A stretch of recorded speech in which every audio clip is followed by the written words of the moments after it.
Ich glaube, ich stehe im Wald. Hallo Leute, endlich mal wieder draußen. Heute laufen wir den Burghalterweg in Hauenstein. Und zwar ist der Burghalter ein episches Felsmassiv. Und auch generell hat die Tour wieder einiges an Felsen zu bieten. Bin schon mega gespannt. Auf dem Burghalter hat sich vor Jahrhunderten eine Fliehburg befunden. Und wenn ihr da jetzt Lust habt, dann kommt ihr jetzt einfach mit. Und was ich noch anmerken möchte, ich habe jetzt tatsächlich festgestellt, dass einige noch gar nicht abonniert haben. Also, wenn ihr nichts verpassen wollt, dann holen das mal ganz schnell nach. Dann, let's go!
Leute, eine wirklich sehr, sehr schöne Tour.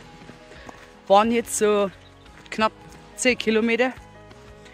Ich habe wieder ein bisschen mehr, weil ihr wisst ja, Felsen rauf, runter, gucke, links, rechts und so weiter und so fort. Gibt es ein bisschen mehr auf dem Tacho. Anstiegstechnisch ist es total entspannt. Also es ist wirklich eine sehr entspannende Tour. Ich glaube, es sind um die 270 Höhenmeter oder was. Also es ist wirklich nicht viel. Ich bin noch ein bisschen erkältet, habe es auch geschafft. Also definitiv laufen, anschauen, gell? Gucke. Lohnt sich wirklich. Sehr, sehr schön. Dann hoffe ich, es hat euch gefallen. Und wir sehen uns bald wieder, gell? Bis bald. Tschüss.